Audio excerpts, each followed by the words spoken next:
The following views and opinions are not those of the BET Cooperative Credit Union Limited or any of their affiliates.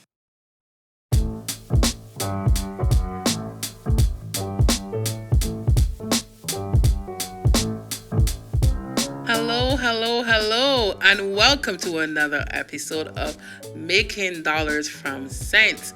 I am your hostess with the mostest, Chanel.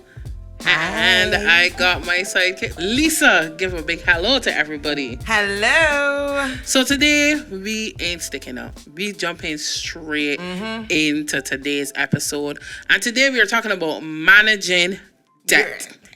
Yeah. And why, I can tell you why we ain't sticking up. Because this is a topic that a lot of people ask for. There's a topic that a lot of people want to know about. Yep. Especially during these times in this pandemic, you have to know about managing your debt. Yeah, because actually managing your debt, managing your expenses, managing the money that you earn and save is what brings you to the main goal of financial freedom. Right, so we get straight into today's episode, as I say. So one of the things I want to talk about first and foremost is, what is debt? What is debt to you, Lisa? What do you think debt is? That is where you would have accumulated funds of which basically aren't your own, and you have to then repay them back. Pretty much. Nail in the head. High five for that one. All right. So for me, I think that there's good debt and bad debt. Oh, yeah. Right? I think bad debt is when you have high interest repayments or loans. And then you don't even know where to get sent one from with it, because basically you would have put that loan towards something you would have already used up already, and you know you're not getting a return back to even pay it back. For example, like if you're going to go into use a loan for, let's say, for I can't be doing that much now, but for like a vet. Oh gosh, the girl onto this fat loan so bad. Well, yeah, right? And then the credit cards and stuff. And then there's good debt to me, whereas like if it's an investment. Oh, yeah, and you have an asset behind it too. Right, so investments to me in your business, a home. Yep. And believe it or not, I think there's a balance when it comes to vehicles. Yes. Because somehow it is, I call it a depreciating asset. Because it does make our life easier, but the value drops on a yearly basis. So I want to put car into good debt to an extent, especially if you own a business. True. Right. But it could be a bad debt too if you go and buy a luxury vehicle, and then you know for well at the long term of it in terms of maintaining it, and it depreciates, and if you have to sell it off, well, all right. So it's both ends. It's both ends, right? Because I think that good debt is something that you get a return on, right? Or there's some. So if you have a luxury vehicle, but you using it for taxi on weekends for weddings, that is a good debt. So if you buying a vehicle that you just want to be a show off, just to drive from point A to point B, and then eventually you have to use the vehicle as a plant part, then that's a bad debt. I don't even understand why she wants to vehicle as a plant part, but I understand where you're coming from. No, but seriously, sometimes you will see some luxury vehicles on 4 blocks. Don't tell me you haven't seen it growing up. No, it's true. It's true. It's very true. Or the window knock out and then a garbage bag at the window. Yeah. So, working on your debt. Pretty much. We live managing your debt. So, step 1. What I want to say is you have to know what you owe. True. So, very true. What we can do is get a piece of paper. Take account. Yes, and take account of every single debt you have, right? When I say debt, well, let's say expenses, right? Yes. And we want to split these into 2 categories. We want fixed expenses, which I will consider your statutory deductions. The NAS, the PAYEs, be the same thing every month because they're getting paid the same thing every month. You may get a little promotion, but right. a little bonus, something, right? But you're gonna make note of that. You're also gonna make note of any loan payments, any payments that don't change, insurance, rent. Things are fixed, things that remain the same cost every single month, right? And then there are also variable expenses. These are expenses that fluctuate. 1 month is be $100, the next month it might be $150. So things like light, gas, groceries, any like utility bills, things that you spend based on usage, those are basically considered variable expenses. So you want to kind of gauge an idea and write those down so you can know how much money you're spending every single month. But you'll have to compare it to the income that you're getting. Right. So that's my next thing. So you have to talk about what you earn. So if you have revenue from your job, that's something you want to make note from. If you have a second job or a side hustle or anything that brings in additional Income. for the month, you will also want to make note of that, because what you're doing is you're going on what you earn versus what you spent and what you owe. So your variable expenses, technically things that you spend, and your fixed expenses are things you owe, because it is a fixed expense. So what I want to talk about, especially with variable expenses, because they are based on usage, as I said, and also like preference, and when it comes to your groceries and stuff, we can actually change those. But I'm going to delve into that a little later before because there are some other points that I want to mention. Oh, yeah. And that I want to cover. Discuss. Oh, yes. Right? Because that actually is going to really spark like a big discussion talking about adjusting your variable expenses to help you manage your debt.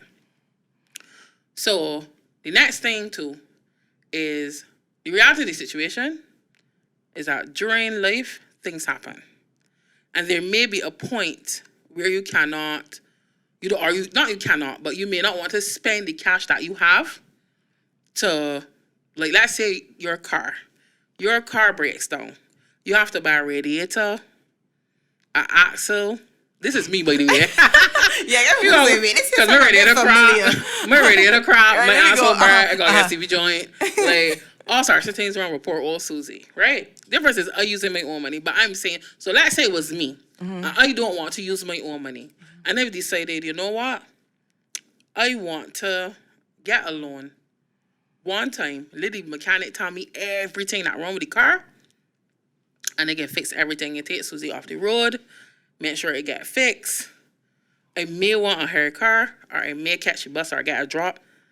Yeah, but more lady get a drop, because the reality situation, I catching a bus, I ain't able. I don't know how much bus fare is, no. But the point is that I have written down everything that Susie is going to cost me. You, right? And instead of taking my money out, because I want to leave it for a rainy day, I may decide to get a loan. And while I decide to get a loan, there are some things that I'm going to look at. One, how long am I going to take the loan for? Because based on my income and revenue from my makeup, right?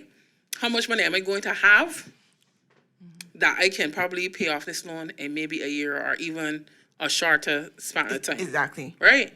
Two, what is the interest rate going to be?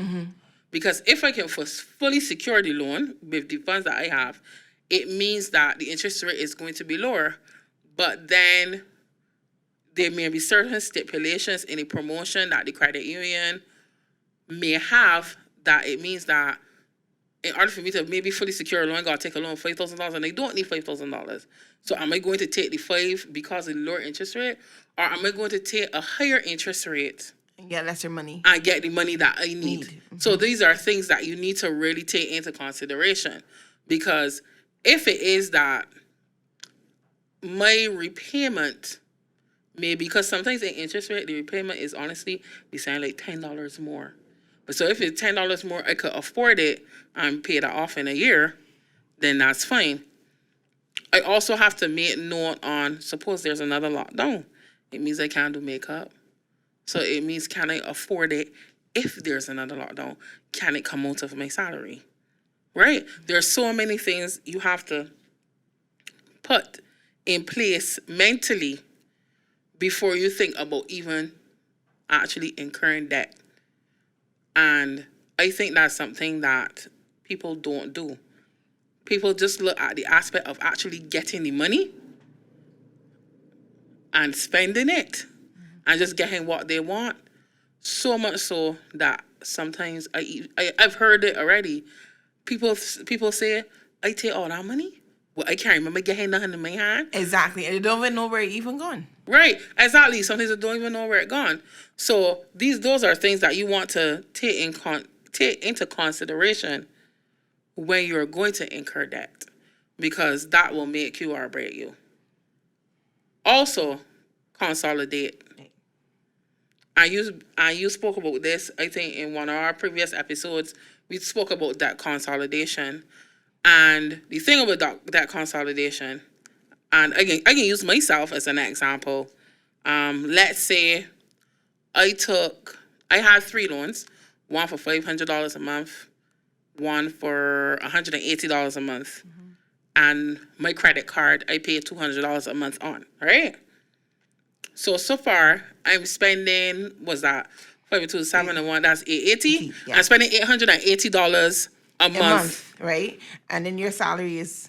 And let's say my salary is, like, what I get after statutory deductions. Let's say my salary is $2,000, right? And I'm spending $880 a month on this debt that totals about $25,000, right? If I can put all of that debt into make that one loan and repay about $500 a month in about 4 years. We doing the calculations here, right? Right. So some persons could actually imagine this. So we have a $2,000 income, right? As you say, your loans are totaling up to $880, right?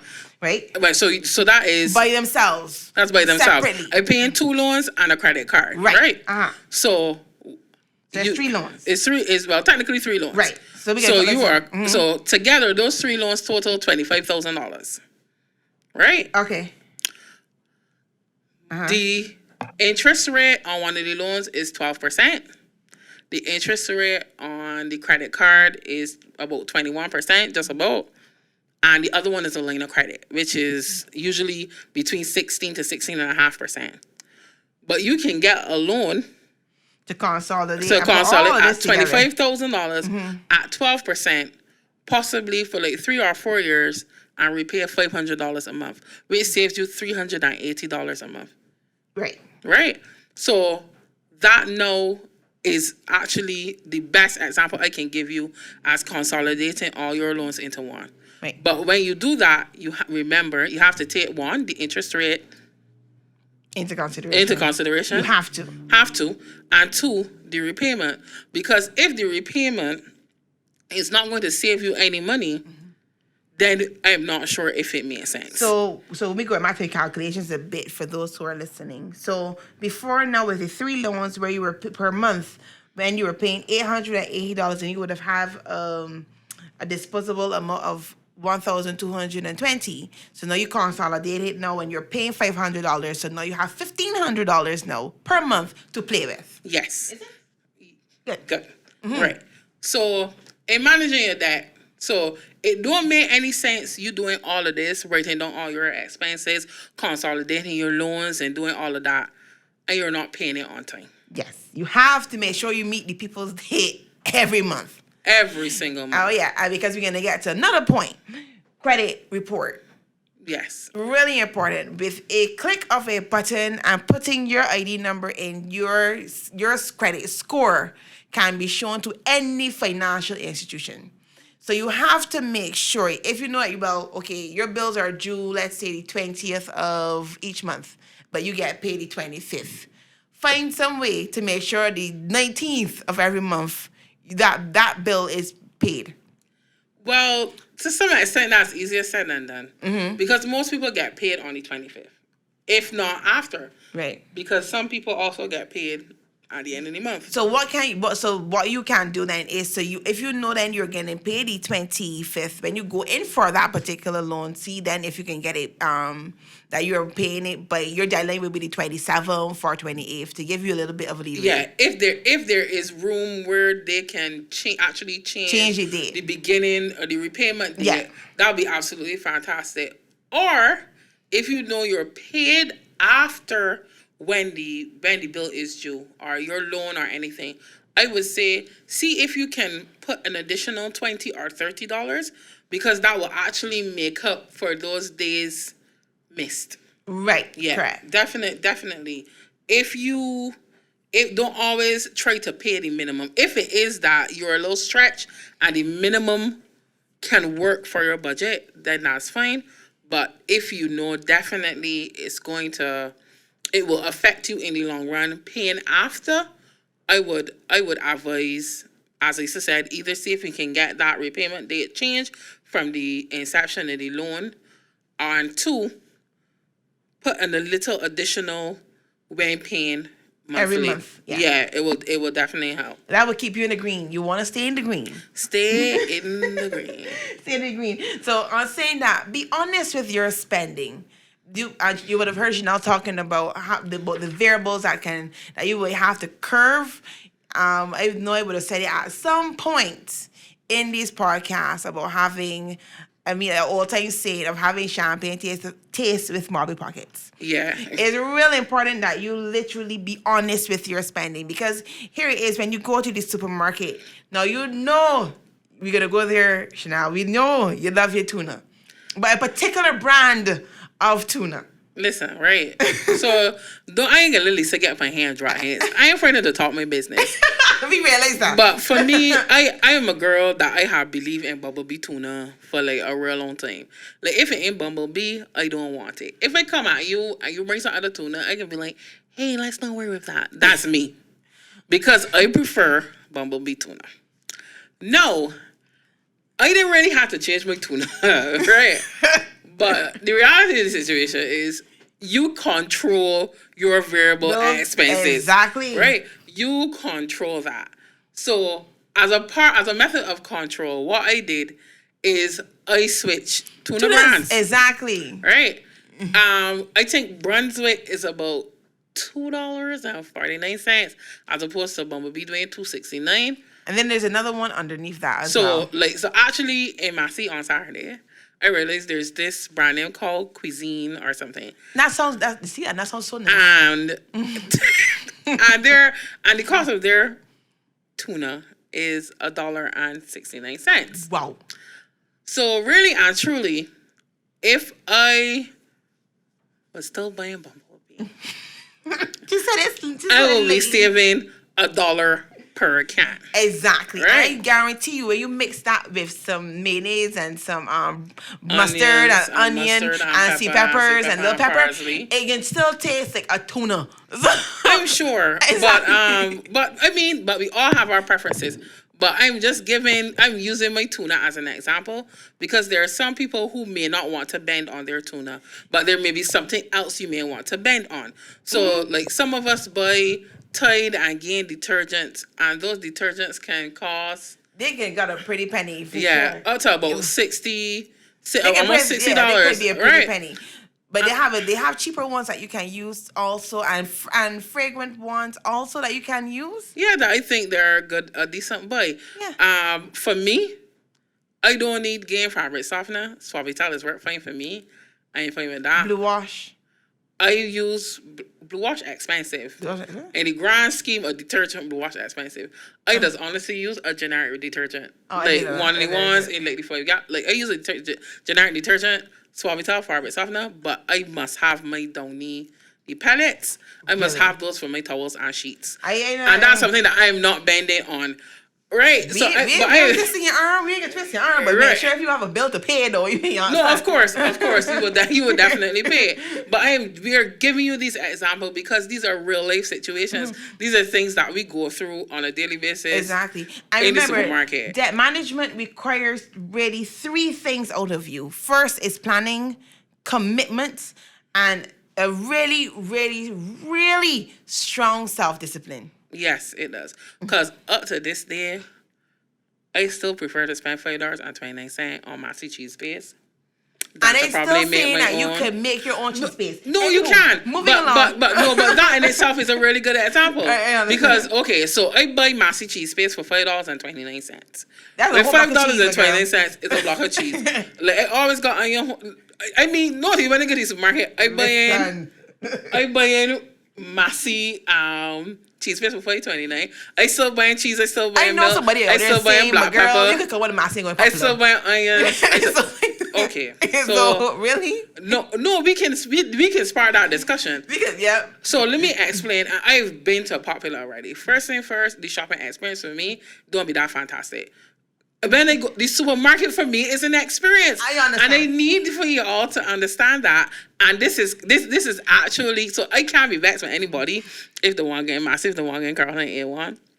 But the supermarket for me They do have different variables in terms of pricing. However, I've learned that when I used to go in Popular, I still had to go elsewhere because I didn't used to always get what I wanted, right? That's one for me. The second thing is where people find things considerably cheaper in Popular. So I want to give an example. I just want to say, like, let me say it's toilet paper, where you can get toilet paper for, let's say, a certain brand for 99 cents, right? What I will say is you may find that same brand in Massey probably for like $1.09. However, there may be a detergent at Popular for $15, but then it may be in Massey for $13. So in shopping in both, my bill is end up to be the same. Because but it depends on what you're buying. But exactly, it always depends. And then sometimes two people I know would say, okay, I can go here and buy one thing and go there, buy another thing, go in that space and go another thing. You still have the plan because all in there you're still using the amount of petrol to get from point A to point B. You could tell that she grew up with your grandfather. Petrol. Petrol. No, petrol.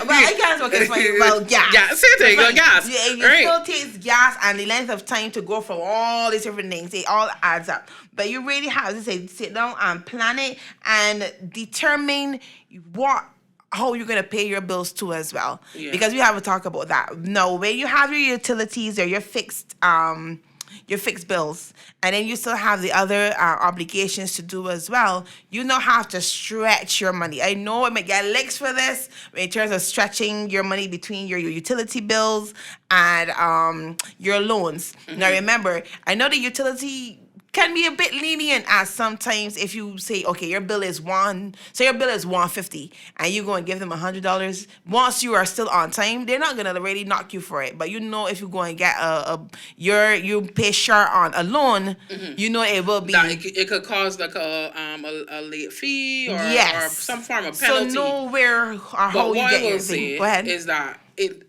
So in no way is Lisa saying sharp pay, Barbara saying the power, Barbara's power authority. But, however, if you have a budget for your monthly spend on utilities.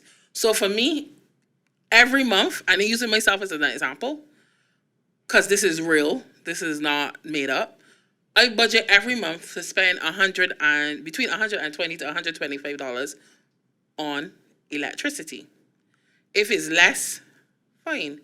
But I want you to know I still pay that $120 because at some point my bill is going to go over. That's what I'm wondering because there's no sense. I think since the hurricane, I know I have seen it in my bill. I'm not too sure if you've seen it in yours, but the bill has gone up. Yeah, because my bill this month is actually $137, which is the discount day, or $140 or something. Not gonna eat you up for the $17. Right, but no. But the thing is, there were months that my bill was actually less than $120, but I still paid the $120. So it worked out in my favor. Right. I continue to pay that same $120 because I don't want my electricity bill to go over that. I don't pay water, so I don't have to. Flow was something that I have with the internet and stuff. And I realized, I look at my usage. That's another thing you have to do. Look at your usage.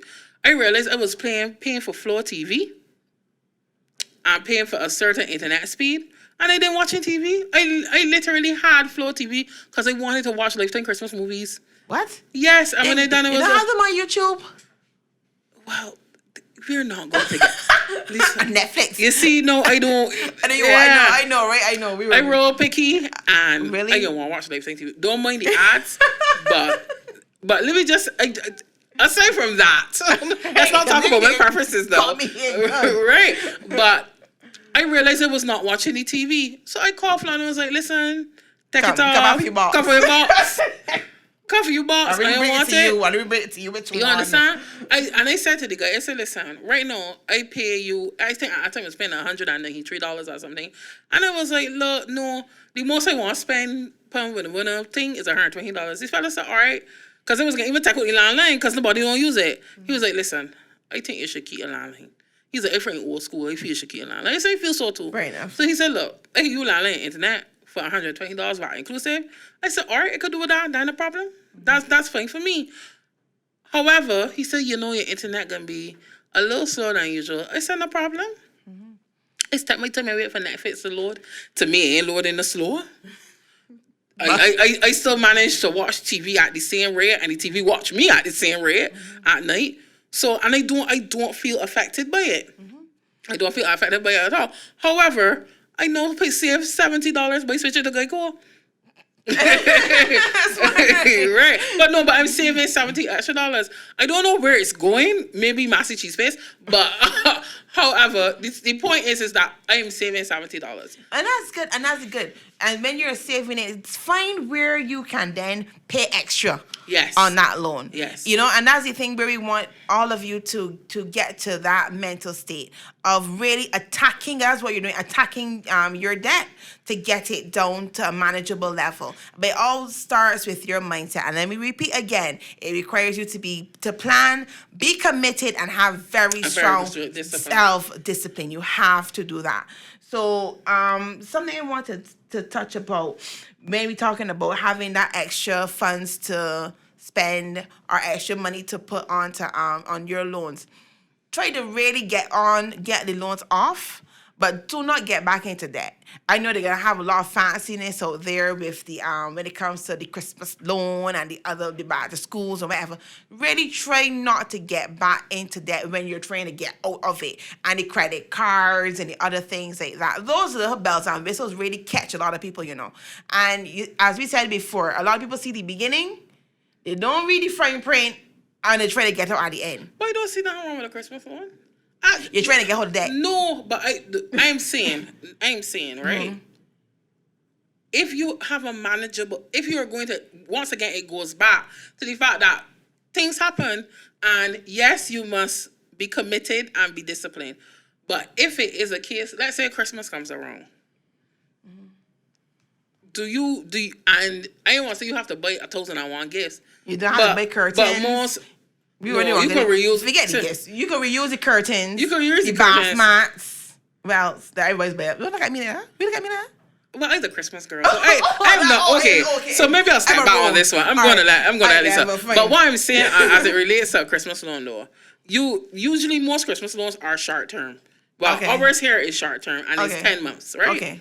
So if you take something like $100, it's be like $105 or $106 a month. Sorry, $1,000 is $105 or $106 in those 10 months, which to me I think is manageable. But again, it goes back to if you are going to, let's say you have no debt and you are going to incur debt, like bad or good debt though. But be smart with it. You don't go out study if it's bad or good debt. Be smart with it. If you can't afford to repay $105 or $106 monthly without spending your $1,000.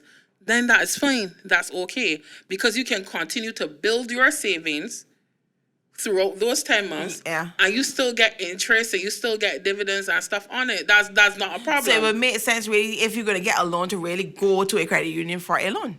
Of course, because the bank's thinking again. So. Yeah, you're not going to. So when you're getting a loan, as you said, let's repeat this again. So when you're going for a loan to credit at your credit union, BET preferably, you're taking a loan, but you're also, when you're paying back and putting money towards the loan, towards a savings and also a dividends. Right. No, you're also, what I'm saying is instead of using your money, you're paying your loan. Right. There's a savings component attached, so you're saving and paying, right? But because you have not used your own money, you're still going to get interest on it. And so if you had so what I'm trying to say, if you took up your money, you took your $1,000 off of your account, right? That affects your interest. So even if your interest was only $1, the point is no, you can't get that dollar because you've taken it up. That's completely understand. That's why I was saying, like, I don't have, like, I'm not against loans It is managing it. Right. And for business people, I say go for it. Go for the loan because you're gonna one, you have to learn, well, before you go for the loan, make sure you know how to manage it and use it for you in regards to building your credit, your business credit. Yeah. You know, so because as I said before, when persons type in your ID number and all of your information comes up, you want to be in the green. Now, if you don't owe nobody anything, nobody don't know nothing about you. Right. Nobody don't know how you pay, they don't know how you behave. So actually, know that you've mentioned that. Your debt score, your credit score, what you mentioned report, before, yeah. your report. So basically, your report shows the debt that you have. So if you don't have any debt, well, for you, you're telling yourself, oh, my aunt want a body. Yes, and you won't wait for a mortgage. Right, that's also a flag for financial institutions because like, where's your credit? Exactly. Why have you not taken a loan? We ain't got a paper trail. We don't know nothing about you. We don't know how you can pay back. Yes. Mr. Man, no. There's no history. There's no history. And you made a very, very good point.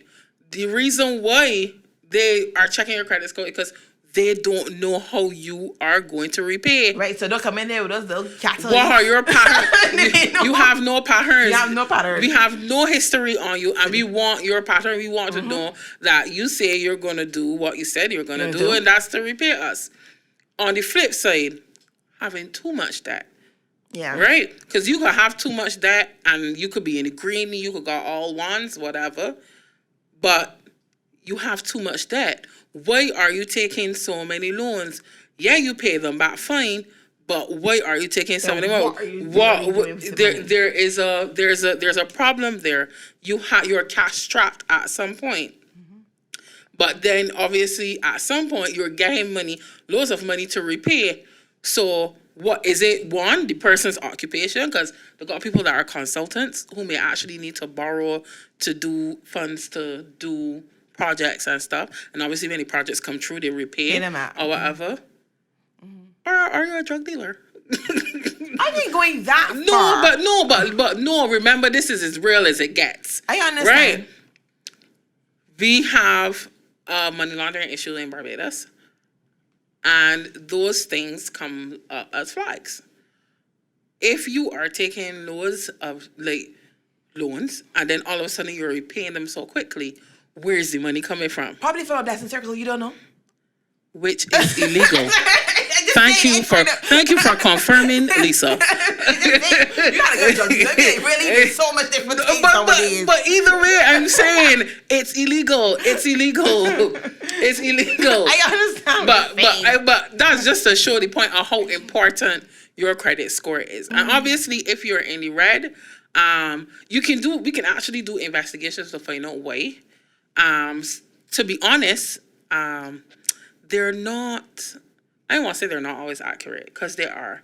The problem is that the information is as good as the institution that puts it in. So if you have let's say you have a K Shepherd card, and K Shepherd does not upload that information to say, hey, Lisa owes us, then I don't know that Lisa owes them. Correct. Right? Or, but they could be the flip side. Let's say Lisa owed and paid off, and they didn't upload it. Hey, that happens to some people too. Yes. So now then you can get a report from K Shepherd. That's a whole nother ball game. But the point is that credit is imperative. Good credit score and credit is imperative to debt management. Lastly, reach out. Oh yes. Reach out. Gotta get an advisor. Not only advisor. Ask for help. But also reach out to the financial institution if you can't pay. And I find that that's something that Barbadians do all the time. I don't know where we got this mentality from. When we owe somebody, and I'm speaking from experience, because I got somebody that owe me, and they pay me my money, right? And all the time, all the boys say is, when I got the money for you and you, I was like, but you know that you could give me this amount 1 week and this amount the next. Now I won't got all your money, but you never got all the money. They even know you waist the quarter skirters part. It's true, but the body lived too far. And my car ain't working so good. I already got all that. Susan getting that parts. Not no more. But the point is, right? I'm saying reach out. Because say something. Because if you say something As a financial institution, we have to make a note that you have contacted us and that you have said for the month, even let me say your loan payment is $200, and for the months of this is August. Yes, August. For August, September, October, Yeah. you can only give us $100, and you call and you say that because something has come up and Our children could get sick. You always have to put things in right, place. Yeah, and you can only exactly. afford $100 for the next 3 months. We have to make a note. And we have to put. Jane Doe has indicated that between the months August to November. Right. October, sorry, she can only make a payment of $100. So we can make that note, or depending on the length of the loan so far, we can even offer a refinance for a lower payment. Correct. Right? So that is why I always say reach out. And I find that Barbados is quite about, I want to talk about this. Barbados talk about courts calling them, right? And confusing them. And I know how that feel. Because my repayment date used to be the 15th and I just got paid at around the 22nd, right? So every month I used to use the courts on. However, I used to pay them though. But what I'm saying, right? Barbados is quite about courts calling them. But if you get to courts before courts get to you, They're not gonna call. they will not call. They will not call. Because if you realize that your payment is due on the 20th, right? You just know before you get paid if you could pay a course or not. Exactly. Let me keep it real. So you could call course and be like, listen, this month, I can't handle it. I can't make it.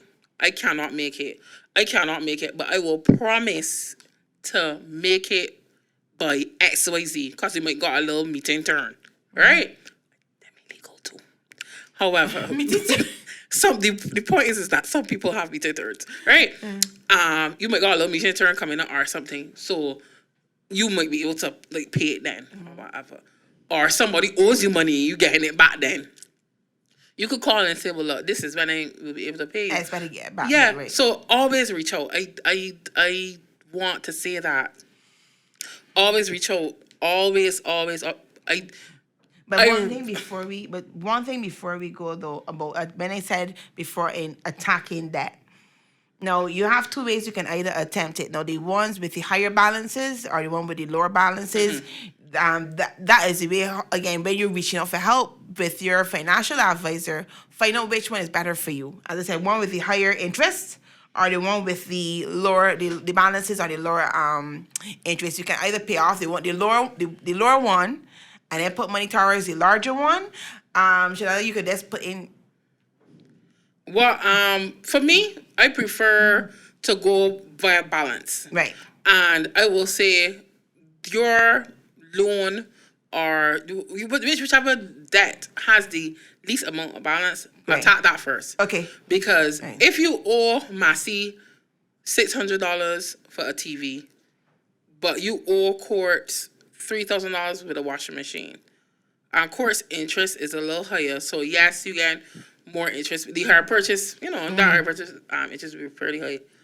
It makes no sense putting all your money into a $3,000 debt when you can actually pay courts their minimum of $150 a month.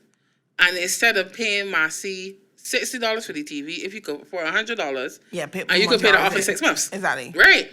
That's what personally I prefer. And then when you finish paying Massey in those 6 months, that you now have $100 that you can put towards courts. So now instead of paying courts $150, you pay courts $250. Okay. And bring down that balance thing. Exactly. And then when you finish paying courts, then you go like that. That is to me that's the best way to attack your debt. Okay. But always still fulfill the minimum payment at least. Exactly. Now I want to end because I know the time is wrapping up and we have to end. Now, this is one thing I want to say to my younger generations that are coming up. When you start working, look for an insurance policy to invest in. Those policies come into handy for when you're getting a home, or even if we're talking about debt management, if something happens, or even if you are self-employed and let's say you got injured or what's not, they actually come into place. So look for an insurance policy from any of the insurance brokers and see what they have to offer and what little bit you can put towards aside towards that can also help you too in the future with managing your debt. That's very good advice. And this is the end of our episode of Managing The Debt. end. If you have any questions, queries, feel free to reach out at news@betcul.com. You can follow us on Facebook and IG at BET Credit Union. And guess what? We're on SoundCloud, making dollars from cents. So you can follow and listen to the other episodes. And we're also on YouTube at BET Credit Union. But remember, if you have any topics you think that we should discuss, like how you reached out for this one. If you have any queries, questions, or you just need financial advice and would like to make an appointment, reach out. BET Credit Union. BET Credit Union, news.btcol.com. And you can actually call my line, 430-8874. No perverts, please. Thank you. No what? Perverts. Like, that's a reality situation. Really? No, like, Okay, that's fine, a whole other surf for another day. Yeah, we got But this is the end of this episode. Thank you for listening. Thank you, and make good choices. Bye.